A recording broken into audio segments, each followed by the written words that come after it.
অসাধু ব্যবসায়ীদের খপ্পরে পড়ে তারা অকালে মৃত্যুর কোলে ঢলে পড়ছে।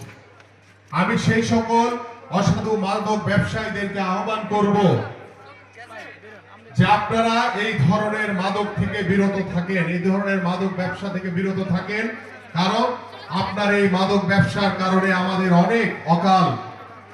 অনেক তরুণ সমাজ অকালে মৃত্যুর কোলে ঢলে পড়ছে। আল্লাহ আপনাদেরকে হেদায়েত দান করুক। এবং আমরা খুব দৃঢ়ভাবে বলতে চাই, মাদক ব্যবসায়ী যেই হোক না কেন, আমরা তাদেরকে আইনের আওতায় এনে তাদের অবশ্যই বিচার করব ইনশাআল্লাহ। এবং এই মাদক কারবারিদের জিরো টলারেন্স দিয়ে তাদের বিচার কার্য সম্পন্ন করা হবে। এবং একটি বিষয় আপনাদেরকে উল্লেখ করে যেতে চাই, যারা অসাধু মাদক ব্যবসায়ীর সাথে জড়িত রয়েছেন,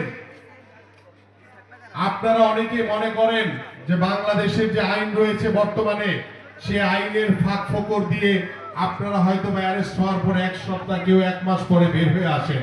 কিন্তু আমরা আগামীতে এমন একটি আইন প্রণয়ন করতে চাই, আল্লাহ যদি আমাদেরকে সরকার গঠন করার সুযোগ দেয়, আল্লাহ যদি আমাদেরকে কবুল করে, আমরা এমন আইন প্রণয়ন করব, যদি আপনি একবার অ্যারেস্ট হন, আপনি যখন বের হয়ে আসবেন, আপনি যাতে আর মাদকের নাম মুখে না নেন, সেই ব্যবস্থা আমরা করব। আমি আজকে আপনাদের সামনে উপস্থিত হয়েছি কোন নেতা হিসেবে না, আমি আপনাদের ভাই।